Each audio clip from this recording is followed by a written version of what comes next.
पिछले एपिसोड में हमने देखा कि क्लाइन पुलिस स्टेशन से तो छूट गया था, पर उसे रियलाइज हुआ कि खतरा अभी भी टला नहीं है। अपनी सेफ्टी के लिए उसने एक पावरफुल बॉडीगार्ड हायर करने की सोची, लेकिन वो बंदा तो ज़ॉम्बीज के साथ पोकर खेल रहा था और उसने भी मिशन लेने से मना कर दिया। ऊपर से एक अजीब सा कीड़ा भी उसके रूम में घुसकर जासूसी कर रहा था। और आखिर में क्लाइन ने टैरो क्लब में एक शॉकिंग मिशन इशू कर दिया, एम्बेसडर को असैसिनेट करने का। तो गाइज यार, अभी कुछ ज़्यादा नहीं बोलूँगा क्योंकि लिटरली मैं ये वीडियो को है ना 2:05 को रिकॉर्ड कर रहा हूँ और बहुत रात हो रखी है, तो ज़्यादा कुछ नहीं बताऊंगा। कुछ थोड़ी ही चीज़ें बता देता हूँ। जैसे कि पिछले वीडियो में ना काफ़ी कंट्रोवर्सी हो गई, तो इस वजह से मैंने ना एक हाइब्रिड प्लान सोचा कि वीडियो बड़ी भी बनेगी और तुम्हें जैसा एक्सप्लेनेशन चाहिए था वो भी हो जाएगा और डेली वीडियो भी आ जाएगी। तो या आज से डेली वीडियो आएगी और ऐसी ही आएगी। कमेंट में भी सपोर्ट दिखाना, बहुत मेहनत कर रहा हूँ, और सब्सक्राइब करना क्योंकि कुछ ज़्यादातर लोग नहीं कर रहे इतनी मेहनत करने के बाद भी। वही कहना था, सपोर्ट दिखाओ। और या अभी मैं तो सोने जा रहा हूँ, शेड्यूल करके 9 बजे को मॉर्निंग को शेड्यूल हो जाएगा ये ऑटोमेटिक, तो तब याद देख पाओगे। तो या एंजॉय, बाय। तो भाई चैप्टर 241 की कहानी एक ऐसे कमरे से शुरू होती है जहां सिर्फ एक कैंडल जल रही थी। माहौल इतना शांत था कि लग रहा जैसे वक्त ही जम गया हो। ये एक सीक्रेट बियॉन्डर गैदरिंग थी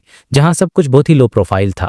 कुछ देर की खामोशी के बाद एक बंदा जो शायद एक अपोथेकेरी था आखिरकार कुछ बोला।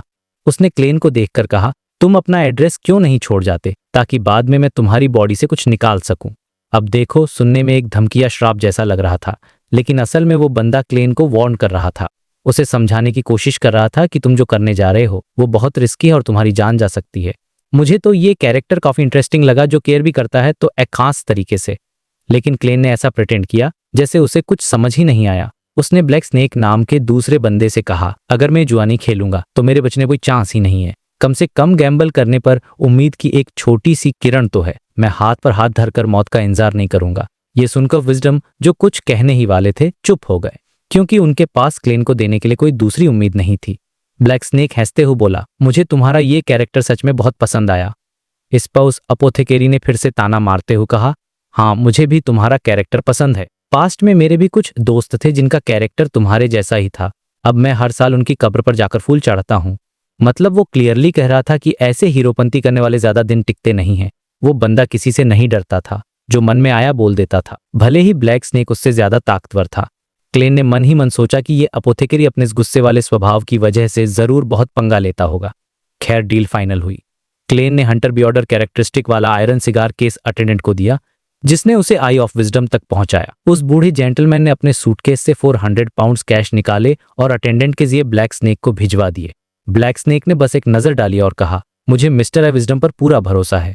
फिर उसने एक छोटा सा लकड़ी का बॉक्स निकाला, उसे जमीन पर रखा और क्लेन की तरफ खिसका दिया। और भाई जैसे ही क्लेन की उंगलियों ने इस बॉक्स को छुआ, उसे हल्की हल्की भ्रम पैदा करने वाली आवाजें सुनाई देने लगीं और जोर का चक्कर महसूस हुआ।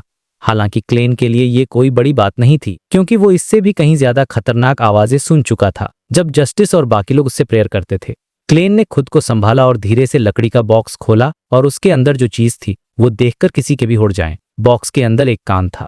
वो कान बिल्कुल असली लग रहा था, सिवाय इसकी स्किन डार्क थी और कुछ जगहों पर सड़ने की वजह से हरे धब्बे पड़ गए थे। कितना क्रीपी सीन होगा ये, आप सोच सकते हो। क्लेन ने पूछा, इसे इस्तेमाल कैसे करना है? ब्लैक स्नेक ने लापरवाही से जवाब दिया, बिना ग्लव्स के इसे पकड़ना ही इसे इस्तेमाल करने जैसा है। मेरी मानो तो घर जाकर अकेले में ट्राई करना।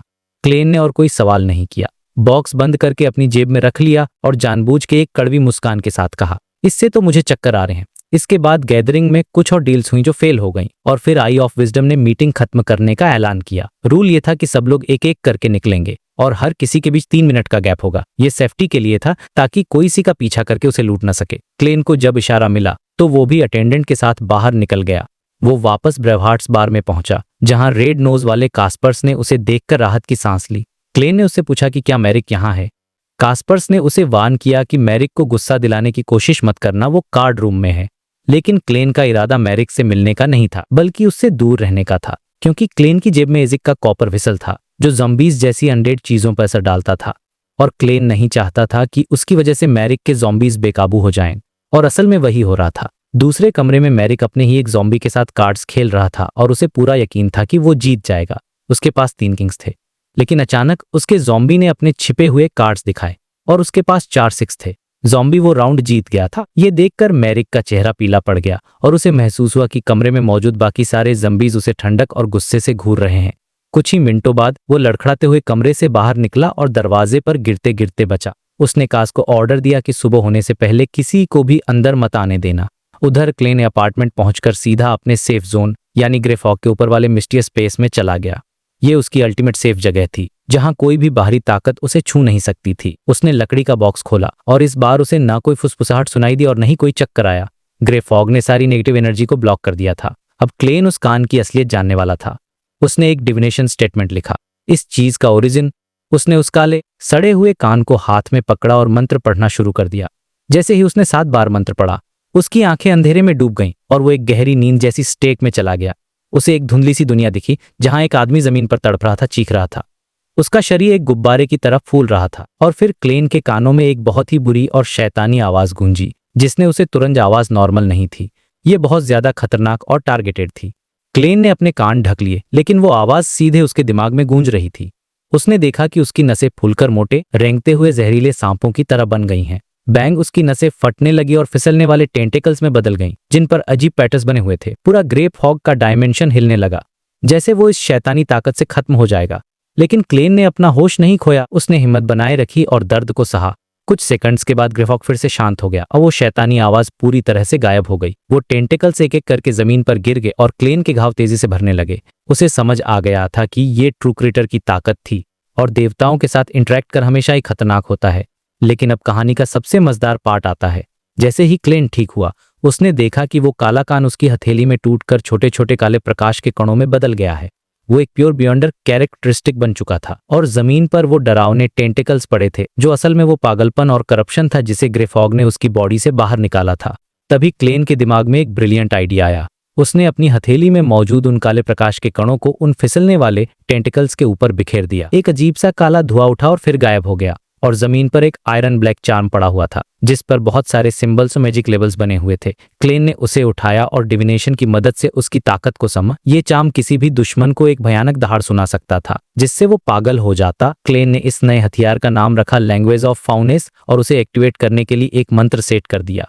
तो इस तरह एक खतरनाक सिचुएशन को क्लेन ने अपनी समझदारी से एक पावरफुल हथियार में बदल दिया। तो भाई, नए चैप्टर की शुरुआत होती है ट्यूसडे की सुबह और हमारा हीरो क्लेन एकदम चिल मूड में उठता है। उसने अपने लिए बढ़िया सा ब्रेकफास्ट बनाया, टोस्ट कॉफी, और आराम से न्यूज़पेपर पढ़ने बैठ गया। सच कहूं तो वो इतना रिलैक्स्ड इसलिए था क्योंकि उसके पास अब वो लैंग्वेज ऑफ फाउलनेस वाला खतरनाक चार्म था। मतलब एक सेफ्टी नेट आ गया था। तो पहले वाली टेंशन अब थोड़ी कम हो गई थी। वो न्यूज़पेपर पढ़ ही रहा था कि उसकी नजर एक खबर पर पड़े। न्यूज़ थी कि ईस्ट बोरो के रेड ब्रिक एली में सुबह 2 बजे जबरदस्त गोलीबारी हुई है और पुलिस को शक था कि ये 2 गैंग्स के बीच की लड़ाई है जिसमें से एक जमैंगर गैंग था। अब जैसे ही क्लेन ने जमैंगर गैंग और रेड ब्रिक एली का नाम सुना, उसके दिमाग की बत्ती जल गई। वो फौरन डाइनिंग टेबल से उठा और उसने बैकलैंड का मैप निकाला। मैप देखते ही उसे समझ आ गया कि रेड ब्रिक एली उस जगह से ज्यादा दूर नहीं है जहां इयान राइट को आखिरी बार देखा गया था।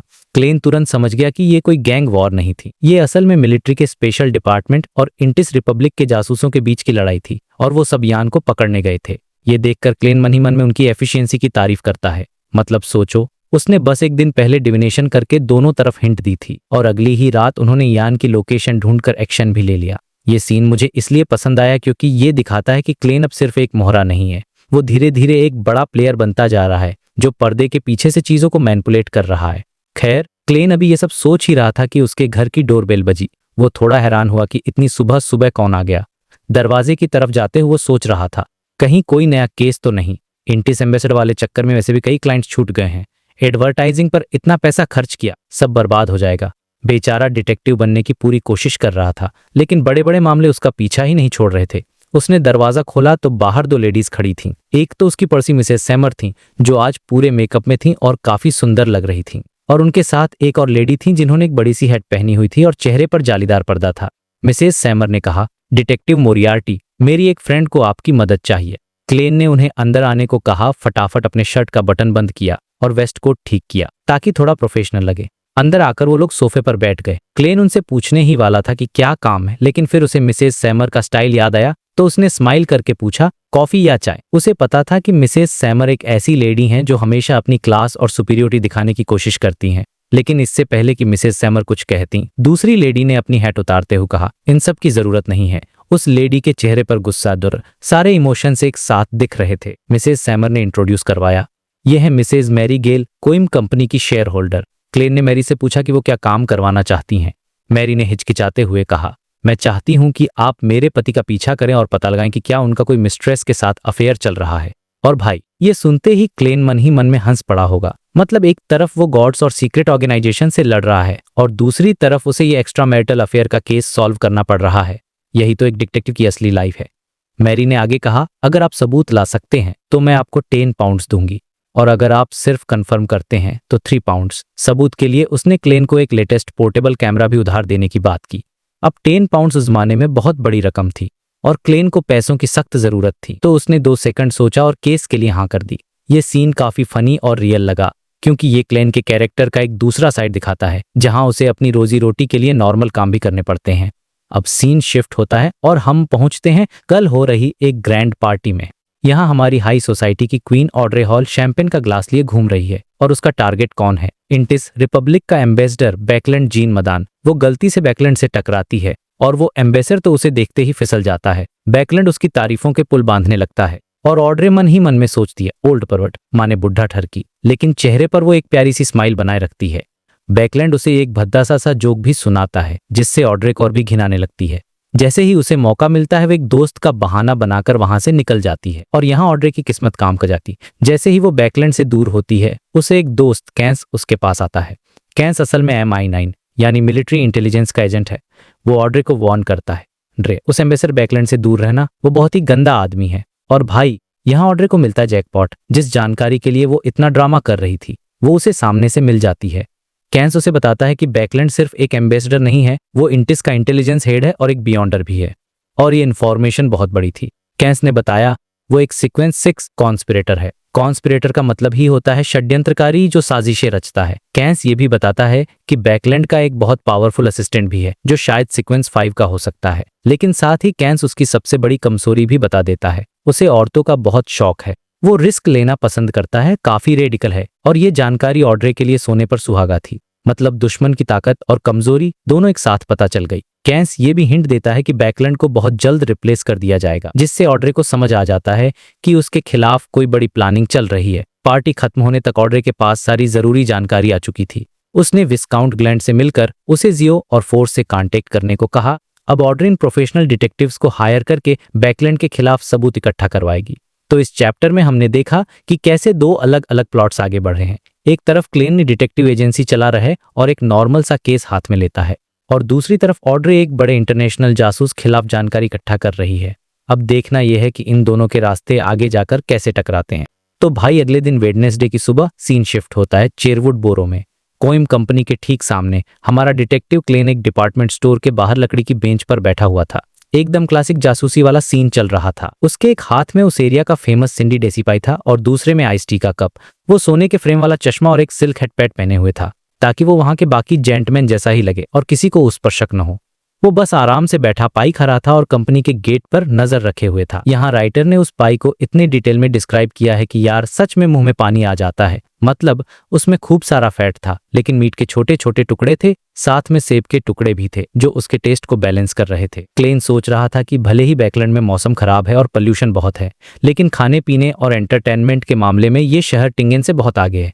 खैर, ये सब तो बस उसके दिमाग में चल रहा था। उसका पूरा फोकस अपने काम पर था। वो सुबह 8 बजे से वहां बैठा था सिर्फ उन 10 पाउंड्स के लिए। और भाई, 10 पाउंड्स उस टाइम पर एक मिडिल क्लास आदमी की 3 हफ्तों की सैलरी के बराबर थे, तो ये कमीशन बहुत बड़ा था। अब हमें केस के बारे में थोड़ा और पता चलता है। मैरी गेल ने बताया था कि उसका पति डोरागू गेल कोइम कंपनी में फर्स्ट मैनेजर है, लेकिन कंपनी के शेयर्स असल में मैरी के पापा के थे, जो उसे विरासत में मिले थे।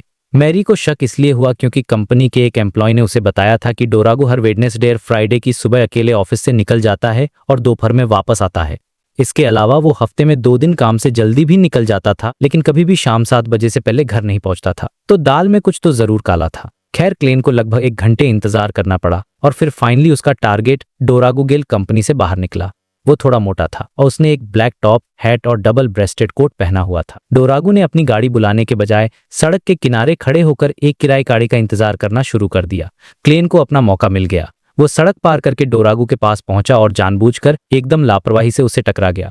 उसने माफी मांगते हुए कहा, सॉरी, मैं थोड़ा खोया हुआ था। डोरागू ने बस हाथ हिलाकर कह दिया कि कोई बात नहीं। अब यहाँ पर क्लेन ने एक बहुत ही जीनियस मूव चला। उसने टकराकर डोरागू का कुछ चुराया नहीं, क्योंकि वो बहुत रिस्की होता और पकड़ा जा सकता था, बल्कि उसने अपनी क्लाउन वाली फुर्ती का इस्तेमाल करके अपने कोट का एक एक्स्ट्रा बटन चुपके से डोरागू के कोट की जेब में डाल दिया। भाई, यही तो फर्क होता है एक नॉर्मल डिटेक्टिव और एक बियॉन्डर डिटेक्टिव में। सोचने का तरीका ही अलग होता है। इसके बाद क्लेन वहां से निकल गया और जैसे ही डोरागू एक गाड़ी में बैठा, क्लेन ने भी थोड़ी देर रुककर एक दूसरी गाड़ी पकड़ ली।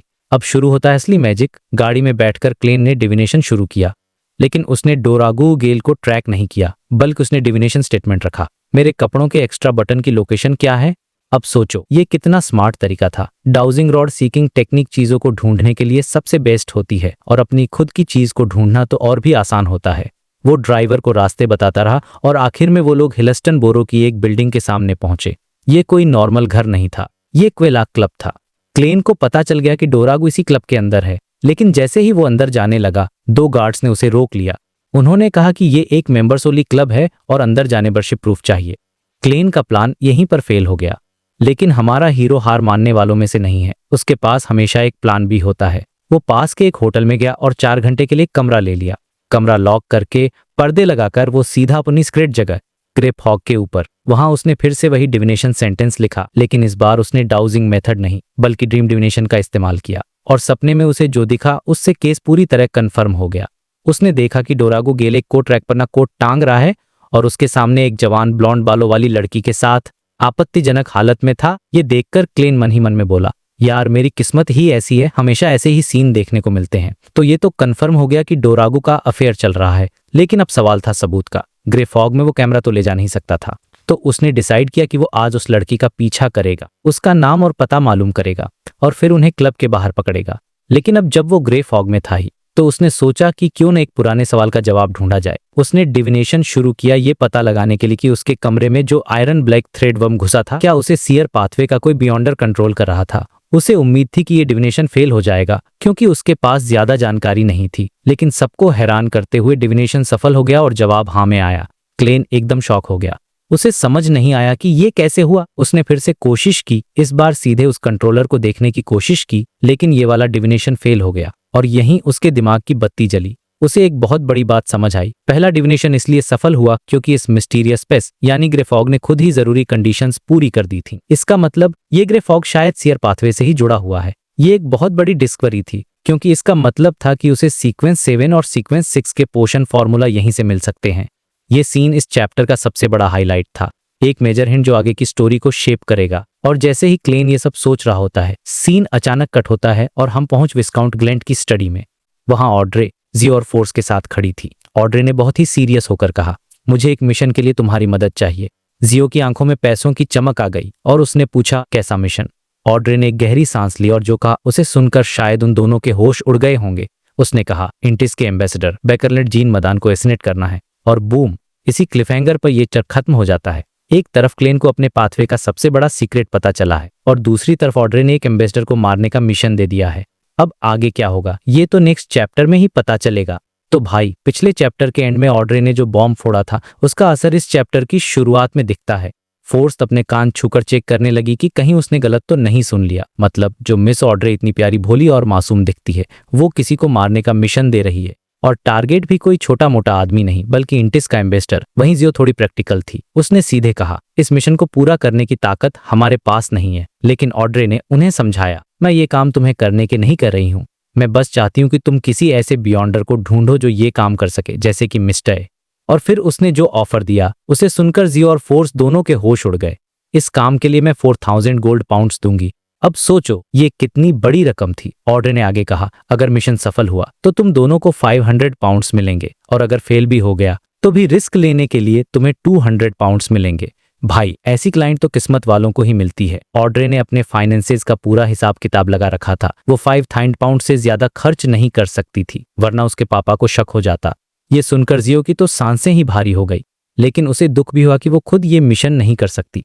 वहीं फोर्स के दिमाग में हजारों सवाल घूमने लगे। मिस ऑड्रे ऐसा क्यों करवा रही हैं? क्या ये अमीरों की कोई अंदरूनी लड़ाई है, या फिर वो कोई जंग शुरू करवाना चाहती हैं? खैर, उन्होंने ज्यादा सवाल नहीं किया और मिस्टर ए से कांटेक्ट किया। दोपहर 3 बजे वो उसी पुराने घर में पहुंचे जहां उनकी मीटिंग्स होती थीं। मिस्टर ए अपने हुड के नीचे बैठा था और उसके हाव भाव से ही पता चल रहा था कि वो कितना घमंडी है। फोर्स ने मन ही मन सोचा, मैंने सुना है कि कुछ फीमेल बियॉन्डर्स पोषण इंग्रेडिएंट्स के लिए मिस्टर ए के साथ सोती हैं। सच में बहुत घिनौना आदमी है ये। उसने मिस्टर ए से कहा कि एक बड़ा सौदा है, क्या वो इंटरेस्टेड हैं? मिस्टर ए ने जियो की तरफ देखकर कहा, ताओ क्या सौदा है? जियो ने अपनी नफरत को कंट्रोल करते हुए कहा, इंटिस के एम्बेसडर बैकलैंड जीन मदान को एसिनेट करना है। ये सुनते ही मिस्टर ए चुप हो गया। उसके हुड की वजह से उसका चेहरा नहीं दिख रहा था, तो जियो और फोर्स को समझ नहीं आया कि वो क्या सोच रहा है। थोड़ी देर बाद वो बोला, इनाम क्या है? तो जियो ने बताया 4000 पाउंड, साथ ही हम बैकलैंड के बारे में जानकारी भी देंगे, जैसे कि वो एक सीक्वेंस 6 कॉन्स्पिरेटर है और उसकी कमजोरी औरतें हैं। मिस्टर ए हंसा और बोला, मैं ये मिशन ले सकता हूँ, लेकिन इनाम बढ़ाना होगा। उसने 2 ऑप्शन दिए। पहला ऑप्शन अनशेडोड कैटाक्लिस्मिक इंट्रोफिट या मैनिपुलेटर का पोषण फॉर्मूला, दूसरा ऑप्शन 10,000 गोल्ड पाउंड्स। ये सुनकर जियो और फोर्स की आंखें फटी की फटी रह गईं। 10,000 पाउंड्स, ये तो वाइस एडमिरल हरिकेन की बाउंड्री के बराबर था।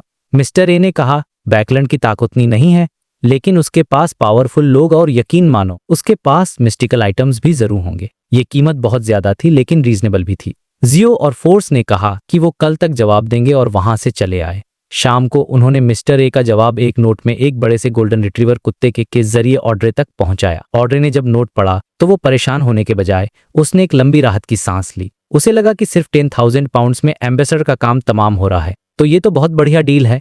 लेकिन प्रॉब्लम थी पैसों की। उसने तुरंत हिसाब लगाया, मैं अभी सिर्फ 5,000 पाउंड्स यूज कर सकती हूँ। जियो और फोर्स को भी 500 देने हैं। ठीक, मैं ग्लेंट से 8,000 पाउंड्स उधार ले लूंगी और उसे 4-5 में इंटरेस्ट के साथ वापस कर दूंगी। उसने फौरन फैसला लिया और एक नए नोट पर लिखा, दूसरा ऑप्शन मंजूर है। 2,000 पाउंड्स एडवांस, बाकी 8,000 मिशन पूरा होने के बाद। इस सीन से पता चलता है कि ऑड्रे अब सिर्फ एक भोली भाली रही, वो एक बहुत ही स्मार्ट और कैलकुलेटिव प्लेयर बन चुकी है। अब सीन वापस क्लेन पर आता है। मिस्क स्ट्रीट पर चाय के टाइम पर क्लेन फिर से मैरी गेल से मिला। उसने मैरी को बताया कि उसका पति क्वेला क्लब गया था, लेकिन वो अंदर नहीं जा सका क्योंकि वो मेंबर नहीं था। लेकिन उसने डोरागू की मिस्ट्रेस एरिका टेलर की फोटो खींच ली थी, जो डोरागू के जाने के आधे घंटे बाद क्लब से बाहर निकली थी। मैरी ने गुस्से में कहा, मैं तुम्हें क्लब का मेंबर बनवाती हूँ, लेकिन तुम्हें वहां एक फेमस डिटेक्टिव के तौर पर जाना होगा। क्लेन ने पूछा, क्लब की फीस कौन देगा? मैरी ने कहा, शुरुआती फीस मैं दूंगी, बाद में तुम्हें 15 पाउंड्स की एनुअल फीस खुद देनी होगी।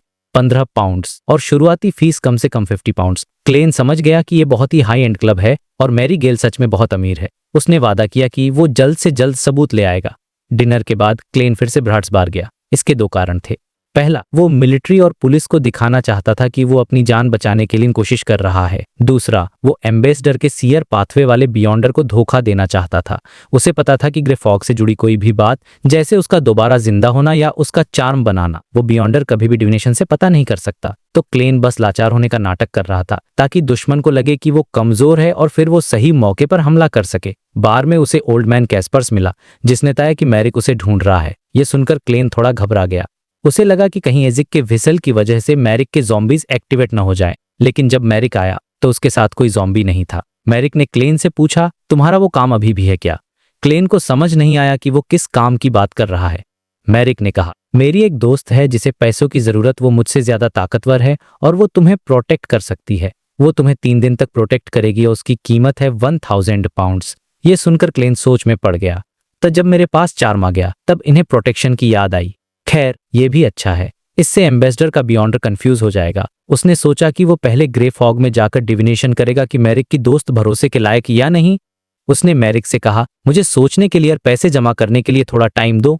पैसों की चिंता उसे नहीं थी क्योंकि वो मिस जस्टिस से मांग सकता था। तो इस चैप्टर में एक तरफ ऑड्रे ने एम्बेसडर को मारने के लिए एक प्रोफेशनल किलर हायर कर लिया है और दूसरी तरफ क्लेन को भी एक पावरफुल बॉडीगार्ड मिल गया है। अब दोनों तरफ से बिसात बिछ चुकी है और आगे का खेल बहुत ही खतरनाक होने वाला है। तो भाई, इस चैप्टर की शुरुआत होती है रात के वक्त मिन्स्क स्ट्रीट पर क्लेन के घर में। मैरिक से मिलने के बाद क्लेन ने तुरंत ग्रे फॉग में जाकर डिविनेशन करने की जल्दबाजी नहीं की। वो बस ऐसे बर्ताव करा था जैसे कुछ हुआ ही नहीं। इस बीच उसे एक औरत की प्रार्थना की हल्की सी आवाज सुनाई दी। क्लेन ने मन ही मन सोचा कि ट्रू क्रिटर की भयानक आवाजें सुनने के बाद शायद उसकी इस तरह की प्रार्थनाएं सुनने की एबिलिटी थोड़ी बढ़ गई है। वो रात के 10 बजने का इंतजार करता रहा, फिर आराम से नहा धोकर अपने बेडरूम में गया, पर्दे बंद किए और सीधा पहुंच गया ग्रे फॉग के ऊपर। वहां पहुंचते ही उसने देखा कि जस्टिस का क्रिम्सन स्टार लगातार चमक रहा था, जिसका मतलब था कि मिस ऑड्रे उससे कांटेक्ट करने की कोशिश कर रही थी। क्लेन ने जैसे उससे कनेक्ट किया, ऑड्रे उसके सामने एक धुंधली सी इमेज में प्रकट हुई। ऑड्रे ने सीधे मुद्दे की बात की और उसे एम्बेसडर बैकलैंड के बारे में सब कुछ बता दिया। उसने बताया कि बैकलैंड एक सीक्वेंस 6 कॉन्स्पिरेटर है और उसके पास एक सीक्वेंस 5 का असिस्टेंट भी हो सकता है। उसने मिस्टर ए के ऑफर के बारे में भी बताया कि वो असैसिनेशन के लिए 10,000 पाउंड्स या फिर कुछ हाई सीक्वेंस पोशन फॉर्मूला मांग रहा है। ऑड्रे ने बताया कि उसने 10 पाउंड्स वाला ऑप्शन चुना है और 2,000 पाउंड्स एडवांस भी दे दिए हैं। फिर उसने पूछा, ऑनरेबल मिस्टर फूल, क्या मेरा फैसला सही था? 10,000 पाउंड्स। ये सुनकर क्लेन के होंठ थोड़े से कांप गए, लेकिन उसने खुद को संभाला। अब उसके दिमाग में हजारों चीजें एक साथ चलने लगीं। सीक्वेंस 5 का असिस्टेंट, कहीं ये वही सीयर पाथवे वाला घुसपैठिया तो नहीं? क्या मिस्टर ये काम कर पाएगा? कहीं वो पैसे लेकर भाग तो नहीं जाएगा? मिस्टर ए जिन फॉर्मूला की मांग कर रहा है वो सब सीक्वेंस 4 के लग रहे हैं, मतलब वो हाई सीक्वेंस बियॉन्डर के बहुत करीब है। मिस्टर ए शायद ऑरोरा ऑर्डर के 22 ओरेक्स में से एक है। बैकलैंड जैसे शहर में होने का मतलब है कि वो बहुत पावरफुल है। क्लेन ने सोचा कि उसे ऑड्रे को मिस्टर ए से दूर रहने की सलाह देनी चाहिए, क्योंकि ऑरोरा ऑर्डर के लोग सनकी होते हैं, लेकिन शायद एक सनकी ही इंटिस के एम्बेसडर को मारने जैसा काम कर सकता है। क्लेन के पास शैडोड का फॉर्मूला था जिससे वो ऑड्रे के 10,000 पाउंड्स बचा सकता था, लेकिन उसने ऐसा नहीं करने का फैसला किया। ऑरोरा ऑर्डर के लोगों को कोई भी स्ट्रेटेजिक चीज देना बहुत खतरनाक हो सकता है। ये लोग पूरे शहर को खतरे में डाल सकते हैं। तो उसने फैसला किया कि ऑड्रे को पैसे ही खर्च करने देगा।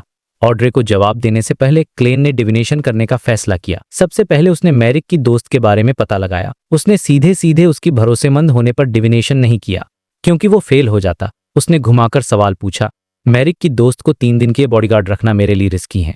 रिजल्ट आया कि रिस्क है, लेकिन बहुत कम, मतलब वो भरोसे के लायक थी। फिर उसने मिस्टर ए के बारे में डिविनेशन किया। यहां भी एक स्मार्ट मूव खेला। उसने सीधे मिस्टर ए पर डिविनेशन करने के बजाय एम्बेसडर बैकलैंड पर डिविनेशन किया। उसने लिखा, बैकलैंड जीन मदान की जान को मिस्टर ए से खतरा होगा, और इस बार भी स्पिरिट पेंडुलम क्लॉकवाइज घूमा, जिसका मतलब था कि मिस्टर ए मिशन पूरा करने की पूरी कोशिश करेगा और उसके सफल होने के चांस भी ज्यादा हैं। सारे जवाब मिलने के बाद क्लेन ने, तुम्हारा फैसला सही है, बस इस मिशन को सौंपते समय खुद सामने मत आना। मेरे ब्लेस्ड को अपनी एक्टिविटीज के लिए 1,000 पाउंड्स चाहिए। ये लाइट सप्लिएंट फॉर्मूला का पेमेंट होगा। अब तुम्हें सीक्रेट ऑर्डर के बारे में और जानकारी ढूंढने की जरूरत नहीं है। क्लेन ने सोचा कि उसे ज्यादा पैसे मांगने चाहिए थे, लेकिन ऑड्रे पहले ही इतना खर्च कर रही थी, तो उसने सिर्फ मिनिमम अमाउंट मांगा। ये सब करने के बाद क्लेन वापस रियल वर्ल्ड में आ गया। दूसरी तरफ ऑड्रे को मिस्टर फूल का जवाब मिलते ही उसकी सारी टेंशन दूर हो गई। 1,000 पाउंड्स। मिस्टर फूल का कर्ज लगभग उतर गया। अब मैं काफी रिलैक्स्ड महसूस कर रही हूँ। उसे पता था कि आने वाले कुछ महीनों से पैसों की तंगी होगी, लेकिन उसे इसकी चिंता नहीं थी, क्योंकि उसके पापा एक बहुत बड़े बैंकर थे और उसे फाइनेंस की अच्छी समझ थी। थर्सडे की दोपहर क्लेन को पता चला कि मिस जस्टिस ने उसके अकाउंट में पैसे डाल दिए हैं। लंच के बाद वो फिर से मैरी गेल से मिला। मैरी उसे क्वेलाक क्लब ले गई, जहां 2 मेंबर्स पहले से ही उसका इंतजार कर रहे थे, जो उसे क्लब में नॉमिनेट करने वाले थे। एक था फेमस सर्जन एरन सेरेस और दूसरा था एक घुड़सवारी सिखाने वाला टीचर तालिम ड्यूमोट। तालिम ने क्लेन से बात करते हुए कहा, अगर मेरी तुम्हारे बारे में नहीं बताती तो मुझे पता ही नहीं चलता कि बैकलैंड में एक और शानदार डिटेक्टिव आ गया है। तालिम ने बातों बातों में ये भी बताया कि कैसे उसके दादाजी ने सारी दौलत उड़ा दी थी और अब उसे टीचर बनकर काम करना पड़ रहा है। उसने ठंडी सांस भरते हुए कहा, तलाक सच में गरीबी की ओर ले जाता है। क्लेन को समझ नहीं आया कि वो क्या जवाब दे, तो वो चुपचाप उसके पीछे पीछे क्वेला क्लब के अंदर चला गया। अंदर एक बहुत बड़ा और शानदार हॉल था जो रोशनी से जगमगा रहा था। अब क्लेन क्लब के अंदर था और डोरागू गेल का राज खोलने से बस एक कदम दूर था। तो भाई, पिछले चैप्टर में क्लेन ने मैरी गेल का केस ले लिया था और अब वो क्वेला क्लब के अंदर था। उसके नॉमिनेटर्स डॉक्टर एरन और टीचर तालिम अपना काम करके निकल गए, क्योंकि दोनों के पास अपने अपने काम थे। क्लेन ने थोड़ा इंतजार किया और फिर एक वेले ने उसे उसकी मेंबरशिप का प्रूफ एक बैज दिया, जिस पर फ्रॉस्ट कॉन्स्टलेशन का सिंबल बना था। और भाई, इस क्लब की फीस सुनकर मेरे तो होश ही उड़ गए। एंट्री फीस थी 50 पाउंड्स और बचे हुए सारे 3 महीनों की फीस थी 4 पाउंड्स। ये सारे पैसे मैरी गेल ने दिए थे और तुम्हें 3 पाउंड्स एडवांस भी। वो क्लेन के काम से बहुत खुश थी, क्योंकि उसने इतनी जल्दी डोरागू की मिस्ट्रेस का पता लगा लिया था। 50 पाउंड्स की मेंबरशिप। क्लेन मन ही मन सोच रहा था कि मैडम मेरी सच में बहुत अमीर हैं। उसे याद आया कि मिसेस सैमर ने बताया था कि मैरी के पापा कोइम कंपनी के को-फाउंडर थे। उनके पास 20% शेयर्स थे। आज उन शेयर्स की कीमत लगभग 20,000 गोल्ड पाउंड्स थी। और यहीं पर क्लेन के दिमाग में एक बहुत फनी ख्याल आया, 20,000 पाउंड्स, इतने में तो मिस जस्टिस एम्बेसडर बैकलैंड को 2 बार मरवा सकती हैं। ये कंपैरिजन मुझे बहुत पसंद आया, क्योंकि ये दिखाता है कि क्लेन की दुनिया अब कितनी अलग हो चुकी है, जहां 10,000 पाउंड्स में एक देश के एम्बेसडर को मारने की डील होती है। क्लेन को उसका बैज मिला जिस पर नंबर 192 लिखा था, मतलब वो क्लब का 192nd मेंबर था। वेले ने उसे क्लब के बारे में बताया। फर्स्ट फ्लोर पर फ्री बुफे, बार, लाइब्रेरी, कार्ड रूम, सब कुछ था। सेकंड फ्लोर पर लाउंज रूम्स थे, वो भी फ्री। बाहर लॉन में टेनिस कोर्ट्स थे और अंडरग्राउंड में शूटिंग रेंज भी थी। मतलब एक बार आप मेंबर बन गए तो रहने, खाने, एंटरटेनमेंट सब कुछ फ्री था। क्लेन ने मैरी गेल को दिल से थैंक यू कहा और एक वेले को उसे पूरा क्लब घुमाने के लिए बोला ताकि वो माहौल से वाकिफ हो जाए। पूरा टूर करने के बाद वो एक लाउंज रूम में गया ताकि वो दोपहर में थोड़ी देर आराम करने का नाटक कर से और अपना असली काम प्लान कर सके। वो सोच रहा था, कल जब मैं डोरागो और उसकी मिस्ट्रेस की फोटो लूंगा तो कैमरे का फ्लैश तो चमकेगा ही। मतलब मेरे पास सिर्फ एक मौका होगा और उसके बाद मुझे क्लब से बाहर निकाल दिया जाएगा। मुझे कोई सेफ तरीका सोचना होगा। वो यही सब सोचकर कमरे में टहल रहा था कि अचानक उसका दिल जोर से धड़का। उसे एक अजीब सी घबराहट महसूस, कुछ बहुत बुरा होने वाला है। ये एक क्लाउन की खतरे को भांपने वाली शक्ति थी, लेकिन इस बार कुछ अलग था। उसके दिमाग में कोई सीन नहीं आया, बस एक फीलिंग थी। उसे लगा जैसे तूफान से पहले की शांति हो। थोड़ी देर बाद वो फीलिंग गायब हो गई, जैसे कुछ हुआ ही नहीं था। क्लेन हैरान था, क्या कोई खतरा आ रहा है? लेकिन जब मरसॉल्ट ने मुझ पर हमला किया था तब तो ऐसा कुछ नहीं हुआ था। उसने फौरन एक सिक्कालर डिविनेशन किया कि क्या अगले कुछ दिनों में उस पर कोई हमला होगा, और जवाब आया। ये देखकर क्लेन का माथा ठनका। उसकी क्लाउन वाली इंट्यूशन कह रही थी कि खतरा है, लेकिन डिविनेशन कह रहा था कि नहीं है। इसका सिर्फ एक ही मतलब हो सकता था, कोई पावरफुल बियॉन्ड जानबूझकर उसके डिविनेशन में दखल दे रहा था, उसे गुमराह करने की कोशिश कर रहा था। और भाई, ये सीन बहुत ही ज्यादा जरूरी था। क्लेन ने एक पल भी बर्बाद नहीं किया। वो तुरंत पर्दे बंद के सोने का नाटक करके 4 कदम उल्टा चला अपनी सेफ जगह ग्रे फॉग के ऊपर। यहाँ इस मिस्टीरियस स्पेस में कोई भी उसके डिविनेशन को मैनिपुलेट नहीं कर सकता था। उसने गहरी सांस ली और इस बार डिविनेशन स्टेटमेंट बदला। अगले कुछ दिनों में मैं एक बहुत बड़े खतरे में पड़ने वाला हूं। उसने सिक्का उछाला और इस बार राजा की तस्वीर ऊपर आई था।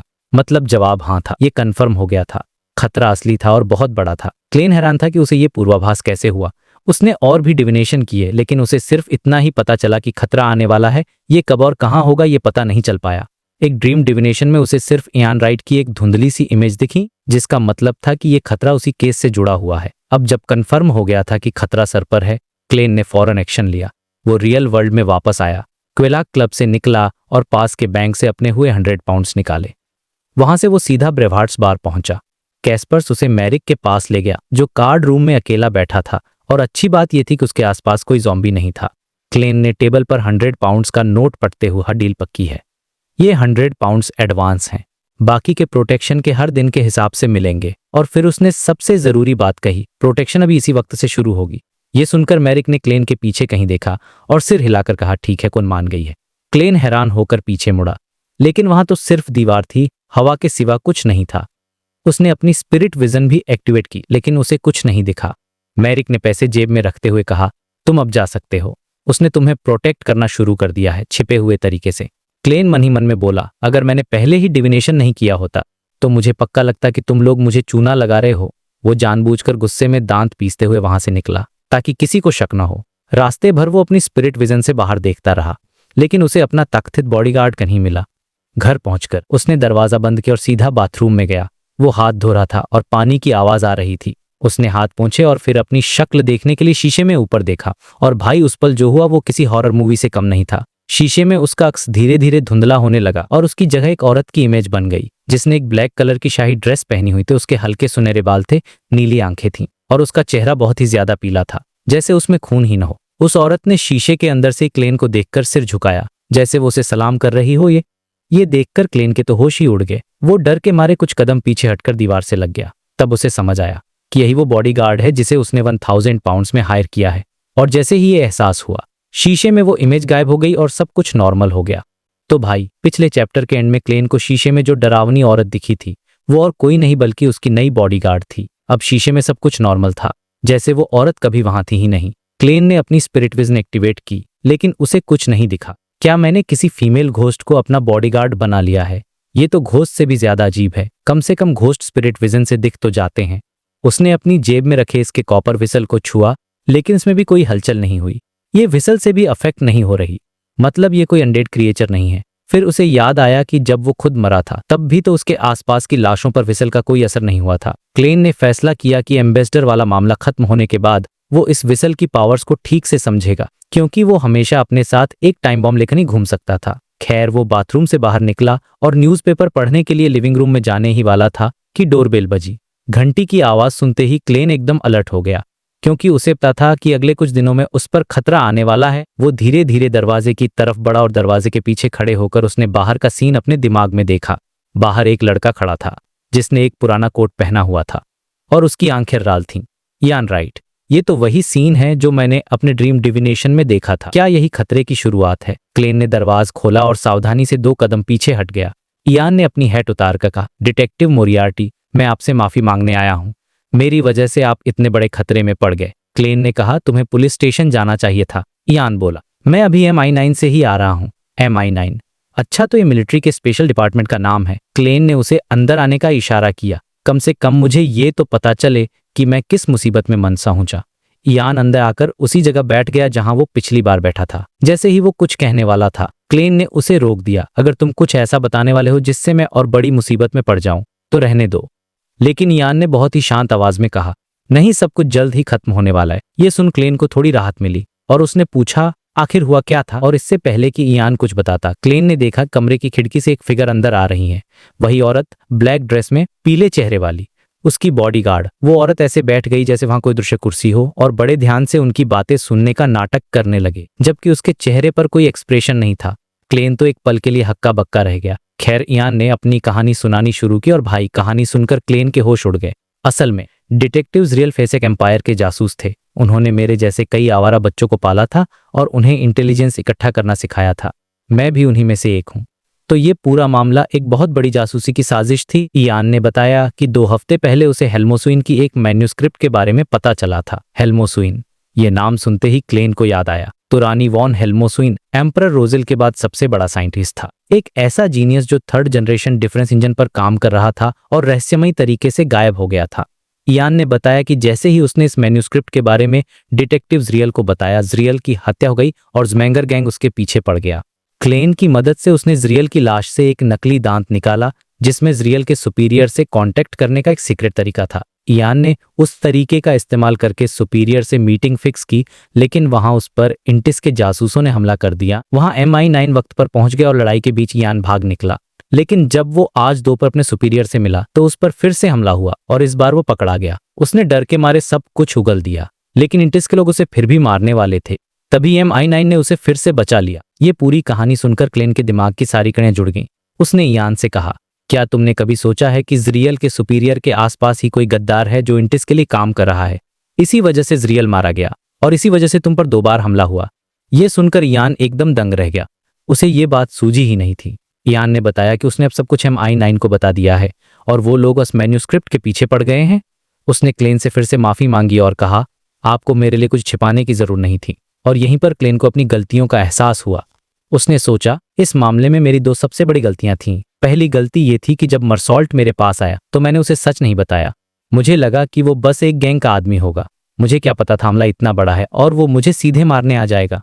लेकिन मेरी सबसे बड़ी और असली गलती वो मैंने शुरुआत में ही कर दी थी। मैंने शर्लक मोरियार्टी के नाम से घर किराए पर लिया और केस लिया, बिना कोई भेस बदले।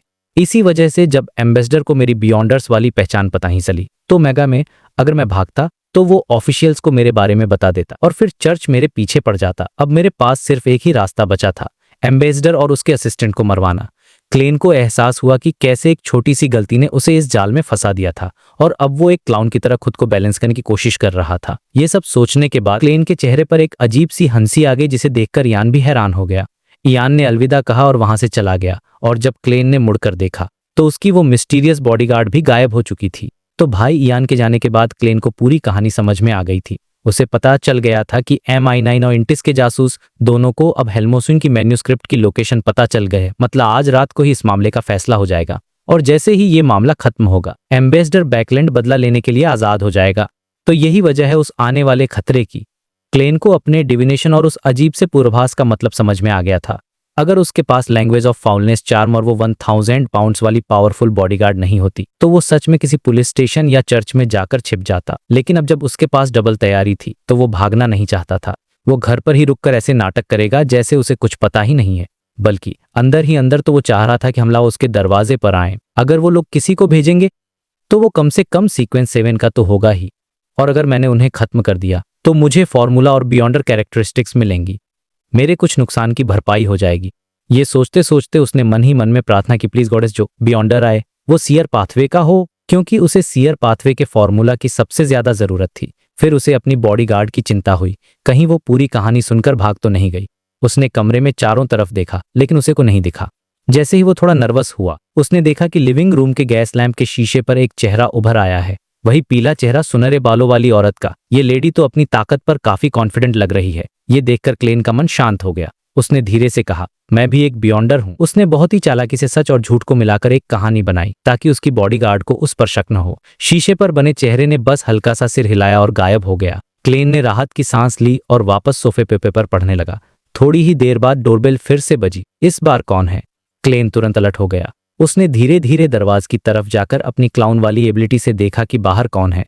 बाहर एक पुलिस सार्जेंट खड़ा था और ये वही सार्जेंट फैक्सन था जिसने क्लेन का सेल्फ डिस वाला केस हैंडल किया था। कि यहाँ क्या कर रहा है? क्या MI9 ने इसे भेजा है? ये सोचते हुए क्लेन ने दरवाजा खोला। अब सीन शिफ्ट होता है और हम पहुंचते हैं बैकलैंड के वेस्ट बोरो में इंटिस की एम्बेसी में। वहां एक शानदार पार्टी चल रही थी और एम्बेसडर बैकलैंड मेहमानों के बीच घूम रहा था, लेकिन उसका दिमाग कहीं और ही था। अब तक तो उन्हें मैन्यूस्क्रिप्ट मिल जानी चाहिए थी, वो सोच रहा था। जब से उसे पता चला था कि इयान ने टेलीग्राम भेजा है, उसने एक बहुत ही शातिर प्लान बनाया था। उसने फेसेक एम्पायर की इंटेलिजेंस टीम में मौजूद अपने डबल स्पाई के जरियान और उसके सुपीरियर की मीटिंग की सारी जानकारी निकलवा ली थी। फिर उसने जानबूझकर अपने कुछ एजेंट्स को इयान के पीछे लगाया ताकि MI9 का ध्यान भटक जाए। उसका प्लान था कि जब MI9 को लगेगा कि वो और इंटिस वाले एक ही स्टार्टिंग लाइन पर हैं, तब वो अपने सीक्रेट एजेंट्स को भेजकर मैन्यूस्क्रिप्ट हासिल कर लेगा। लेकिन शाम को जो खबर आई उससे उसका दिल 9 भी वहां पहुंच गई थी। हमारे बीच जरूर कोई जासूस है, बैकलैंड को शक हुआ। अब उसे बस अपने सबसे भरोसेमंद आदमी रोजागो पर यकीन था। उसने रोजगो को ऑर्डर दिया था कि मैन्यूस्क्रिप्ट हासिल करने के बाद वो उस डिटेक्टिव यानी क्लेन को भी रास्ते से हटा दे। बैकलैंड को क्लेन पर बहुत गुस्सा था क्योंकि उसी की वजह से उसका सारा प्लान चौपट हो गया था और अब उसे वापस अपने देश भेजा जा रहा था। वो यही सब सोचकर बालकनी में ताजी हवा लेने गया कि तभी उसकी नजर एक खूबसूरत लड़की पर पड़ी जिसने रेड कलर की ड्रेस पहनी हुई थी। बैकलैंड थी। वो फौरन उस लड़की के पास गया जिसका नाम एलिन था और उस बातें डांस के भागा। वो एलिन को अपने कमरे में स्पेशल वाइन पिलाने के बहाने ले गया। कमरे में पहुंचते ही बैकलैंड ने गार्ड्स को दूर रहने का ऑर्डर दिया और एलिन के साथ बेड पर चला गया। लेकिन जैसे ही एलिन ने अपने हाथ बैकलैंड के कंधों पर रखे, उसकी उंगलियों और नसों से अचानक काले पतले मकड़ी के पैर जैसे कुछ उगने लगे और अगले ही पल बैंग, एलिन की आंखें बाहर आ गईं और उसके मुंह से सफेद झाग निकलने लगा। बैकलैंड ने उसके पे एक जोरदार मुक्का मारा था। वो बेड से उठकर खड़ा हो गया था। उसके चेहरे पर अब वो ठरकी वाला भाव नहीं बल्कि एक ठंडी और क्रूर मुस्कान थी। तुम्हें किसने भेजा है? बैकलैंड ने गहरी आवाज में पूछा। एलिन हैरान और डरी हुई थी, उसे समझ नहीं आ रहा था कि क्या हुआ। बैकलैंड हंसा और बोला, ये सच है कि मुझे खूबसूरत औरतें पसंद हैं, लेकिन मुझे अपनी ये कमजोरी पता है, इसलिए जब भी मैं किसी खूबसूरत लेडी से मिलता हूँ मैं खास तौर पर सावधान रहता हूँ। बताओ किसने भेजा है तुम? और इसी खतरनाक सवाल पर यह चैप्टर खत्म हो जाता है। एक तरफ क्लेन पर हमला होने वाला है और दूसरी तरफ एम्बेसडर बैकलैंड पर भी हमला हो चुका है जिसे उसने बड़ी चालाकी से नाकाम कर दिया है। तो भाई, पिछले चैप्टर में एम्बेसडर बैकलैंड ने अपने ऊपर हमले को नाकाम कर दिया था और अब वो उस लड़की एलिन से पूछताछ कर रहा था। एलिन गुस्से और डर से बैकलैंड को घूर रही थी, लेकिन उसने अपना मुंह बंद रखा। बैकलैंड ने अपना हाथ आगे बढ़ाया और उसके हाथ पर नारंगी रंग की आग की लपटें नाचने लगीं। वो एलिन की तरफ बढ़ा जैसे वो उस आग से उसे जलाने वाला हो। ये देखकर एलिन को उन नॉवेल्स की याद आ गई जिनमें गर्म लोहे से लोगों को दागा जाता था। लेकिन बैकलैंड अचानक रुका और हंसा। नहीं, मैं इतनी खूबसूरत लेडी के साथ इतना क्रूर नहीं हो सकता। और अगले ही पल उसने उस आग एक लंबे लाल चाबुक में बदल दिया। पॉव! उसने वो आग का चाबुक एलिन पर दे मारा जिससे उसके कपड़े जल गए और उसकी स्किन पर एक काला निशान बन गया। एलिन दर्द से चीख पड़ी। तुम्हें किसने भेजा है? बैकलैंड ने फिर से पूछा। इस बार एलिन ने अपना मुंह खोला वो था, और जैसे ही बैकलैंड ध्यान से उसका जवाब सुनने के लिए झुका, उसकी आंखें अचानक खून जैसी लाल हो गईं। Oh no! बैकलैंड फौरन पीछे जमीन पर लुक गया। जहां वो खड़ा था वहां आग की एक दीवार बन गई और उस दीवार पर खून और मांस के छींटे पड़ने लगे जैसे बारिश हो रही हो। बैकलैंड ने जब उठकर देखा तो उसके होश उड़ गए। एलिन का पेट फट चुका था और उसके अंदर से 2 हाथ बाहर निकल रहे थे जो एक चिपचिपे लिक्विड में लिपटे हुए थे। उन 2 हाथों ने जोर लगाया और एक पूरा का पूरा आदमी एलिन के पेट से बाहर निकल आया। वो सिर से पैर तक गाढ़े खून जैसे लाल लिक्विड में डूबा हुआ था। ये सोचना भी नामुमकिन था कि एलिन जैसी नॉर्मल दिखने वाली औरत के पेट में इतना बड़ा आदमी छिपा हो सकता है। और फिर बूम! एलिन की बाकी बॉडी भी फट गई और वो खून और मांस में बदलकर उस आदमी के चारों तरफ लिपट गई जैसे उसने एक अजीब सा लाल चोगा पहन लिया हो। अब उस आदमी का असली चेहरा सामने आया। वो इतना सुंदर था कि औरत जैसा लग रहा था। रोज बिशप। बैकलैंड एक पुराना इंटेलिजेंस ऑफिसर था। वो तुरंत पहचान गया कि ये सीक्रेट सप्लाइन पाथवे का सीक्वेंस 6 है। हर रोज बिशप फ्लैश और ब्लड मैजिक का एक्सपर्ट होता है। वो दूसरों के शरीर में छिप सकते हैं और जब वो बाहर निकलते हैं तो उसकी मौत हो जाती है। फॉर द लॉर्ड, एलिन के बचे हुए सिर ने आखिरी बार चिल्लाया और उसकी आंखें हमेशा के लिए बंद हो गईं। उस रोज बिशप ने बैकलैंड की तरफ देखा और आग की दीवार को पार करते हुए आगे बढ़ा। बैकलैंड पीछे हटा और जोर से चिल्लाया, कोई है, मदद करो। लेकिन उसकी आवाज कमरे से बाहर ही नहीं गई, जैसे ये कमरा पूरी दुनिया से अलग हो गया हो। रोज बिशप हंसा, ये तुमने खुद ही किया है। तुमने ही तो गार्ड्स को कहा था कि तुम्हें कोई डिस्टर्ब न करे। ये सुनते ही बैकलैंड को एक और सीक्वेंस का नाम याद आया। बैरन ऑफ पप्शनट्वयत्वे का सीक्वेंस 6 था, जो नियमों को तोड़ ओड़ सकता था। और फिर बैकलैंड को एहसास हो, शेपर्ड, तुम एक शेपर्ड हो। तुम ऑरोरा ऑर्डर के कौन हो? मिस्टर, शेपर्ड वो होते हैं जो दूसरे पाथी बियॉन्डर्स की आत्माओं को चरा सकते हैं, यानी उनकी पावर्स यूज कर सकते हैं। शेपर्ड ने कहा, तुम्हें यह जानने की जरूरत नहीं है कि मैं कौन हूं, बस लॉर्ड का आशीर्वाद स्वीकार करो। लेकिन वो अपनी बात पूरी कर पाता उससे पहले ही उसका शरीर अकड़ गया, जैसे वो एक कठपुतली बन गया हो। बैकलैंड जोर से हंसा, अच्छा हुआ तुमने मुझसे इतनी देर बात की, मुझे अपना काम करने का टाइम मिल गया। उसने अपनी जेब से एक छोटी सी कठपुतली का सिर निकाला जिसकी आंखें पूरी तरह काली थीं। ये एक मिस्टिकल आइटम था जिसने शेपर्ड को कंट्रोल कर लिया था। बैकलैंड ने अपने हाथ में एक आग का भाला बनाया और उसे शेपर्ड की तरफ फेंकने ही वाला था ताकि उसे जलाकर राख कर दे। लेकिन तभी उसे जोर जोर से खांसी आने लगी, इतनी जोर से कि उसे लगा कि उसके फेफड़े बाहर आ जाएंगे। उसका कंट्रोल हटते ही शेपर्ड आजाद हो गया। तुम्हें क्या लगता है मैं तुमसे इतनी देर बात क्यों कर रहा था? कैसा लगा निमोनिया और न रुकने वाली खांसी का एहसास? शेपर्ड ने शैतानी हंसी हंसते हुए पूछा। बैकलैंड को याद आया कि रोज बिशप बीमारी भी फैला सकते हैं। उसने जरूर किसी डिमोनियस अफ्लिक्शन को चरा होगा। शेपर्ड ने कहा, मैं जानता हूं कि तुम्हारे पास बहुत सारे तरीके हैं, इसलिए अब मैं अपनी सबसे मजबूत एबिलिटी यूज करूंगा।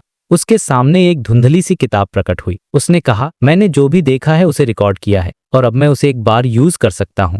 और अगले ही पल वो एक विशाल काले कवच वाले नाइट में बदल गया, जिसकी आंखों की जगह लाल रोशनी चमक रही थी। उस डार्क नाइट ने एक विशाल तलवार उठाई और एक ही झटके में बैकलैंड के 2 टुकड़े कर दिए। बैकलैंड की दर्दनाक चीख के साथ उसकी मौत हो गई और उसके मरते ही कमरे को अलग करने वाला जादू भी टूट गया।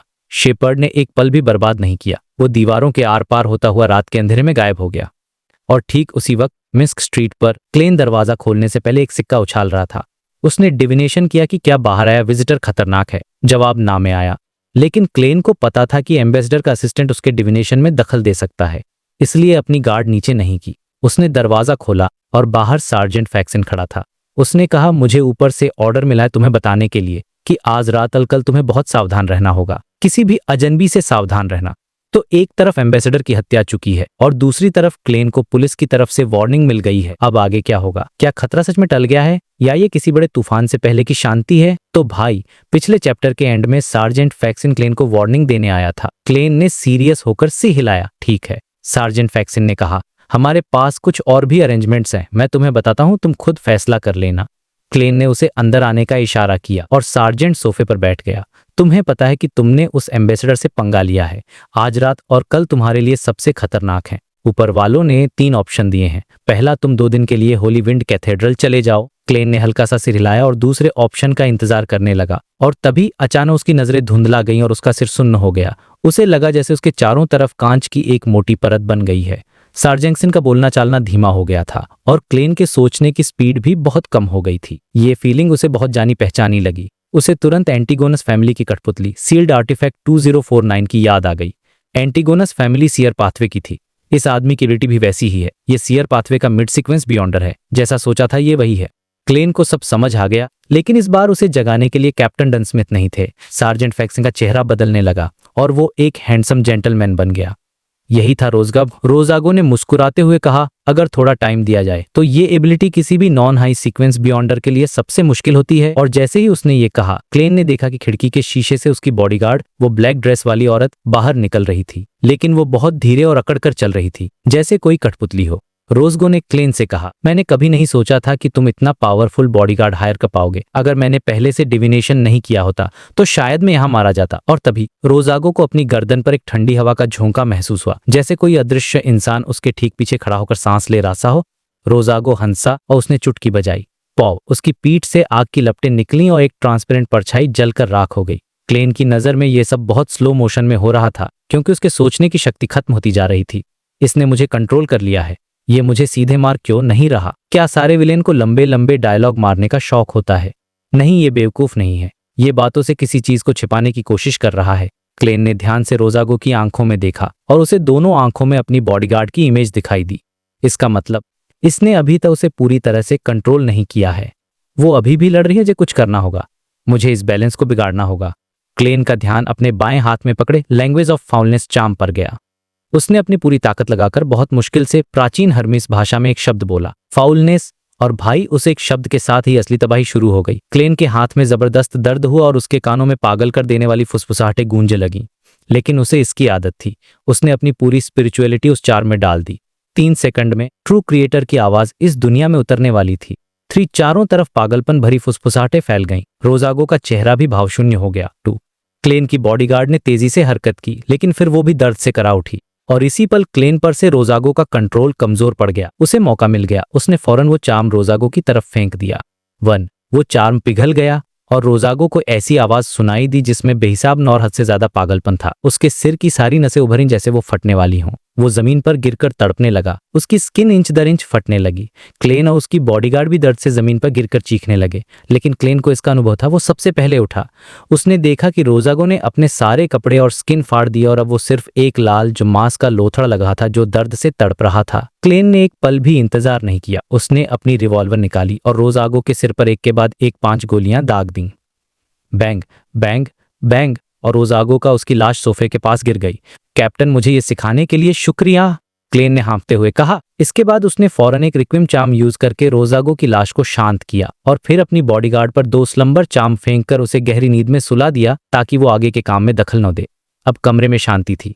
क्लेन ने खुद पर हंसते हुए कहा, बार बार मौत को बुलावा देने का ये भी फायदा है, कम से कम थोड़ी इम्यूनिटी तो आ ही जाती है। उसे पता था कि वो सीधे रोजागो की आत्मा से बात नहीं कर सकता, क्योंकि अब वो ट्रू क्रिएटर से दूषित हो चुकी थी। तो उसने एक जीनियस प्लान बनाया। वो रोजागो की आत्मा को अपने साथ ग्रिफहॉक के ऊपर ले जाएगा। उसने एक रिचुअल किया, खुद को एक स्पेशल स्पिरिट बॉडी में बदला और रोजागो की बची हुई स्पिरिचुअलिटी को लेकर ग्रिफहॉक में पहुंच गया। वहां उसने मीडियमशिप का रिचुअल शुरू किया और उसे एक बहुत बड़ा सरप्राइज मिला। उसे किसी से प्रार्थना करने की जरूरत नहीं पड़ी। वो सीधे आत्मा से बात कर सकता था, जैसे वो एक असली स्पिरिट मीडियम हो। और फिर उसने अपना सबसे जरूरी सवाल पूछा, सियर पाथवे के पोषण फॉर्मूला। भाई, ये चैप्टर सच में कमाल का था। एक हाई रिस्क हाई रिवॉर्ड वाला खतरनाक गेम जिसमें क्लेन बाल बाल बचा और अब उसे वो मिलने वाला था जिसकी उसे सबसे ज्यादा जरूरत थी।